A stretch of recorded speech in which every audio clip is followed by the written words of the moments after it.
Welcome to Kapil chits. This is Kapil chits advisor Dumparaju.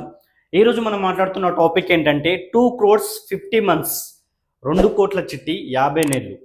ఆ చిట్టి గురించి మనం ఈరోజు డిస్కస్ చేసుకుందామండి. 2 కోట్లు అంటే మనకి ఏంటంటే 4 లక్షలు ఇంటూ 50, 4 లక్షలని మీరు 50 సార్లు కడితే మనకి ఏంటంటే 2 CR అవుతుందండి. సో మనకి ఏంటంటే ఇది మొత్తం టోటల్గా కమిషన్ బేస్డ్ వచ్చేసి కాబట్టి ఈఎంఐ అనేది పూర్తిగా 4 lakhsకి 4 lakhs కట్టాల్సిన అవసరం లేదు. So first month, third month మాత్రమే మీరు 4 lakhs పేమెంట్ చేయాలి.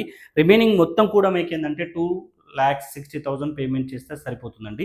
సో ఇది ఏంటంటే 1 year వరకు కూడా మనకి ఏంటంటే స్పిన్నింగ్ ఆన్లైన్లో మనకి ఏంటంటే స్పిన్నింగ్ సిస్టమ్ ఉంటుందండి. ఈ స్పిన్నింగ్ సిస్టంలో ఉన్నంత వరకు మనకు 1 CR 20 lakhs, 1,20,00,000 అనేది మనకు పేమెంట్ అనేది రావడం జరుగుతుంది. ఈ స్పిన్నింగ్ ఏంటంటే ఈ 50 మెంబర్స్లో ఒకటి చిట్ ఒకటి ఏంటంటే కంపెనీ చిట్ ఉంటుంది. ఇది సెకండ్ మంత్ యాక్షన్ ఉండదండి. So second month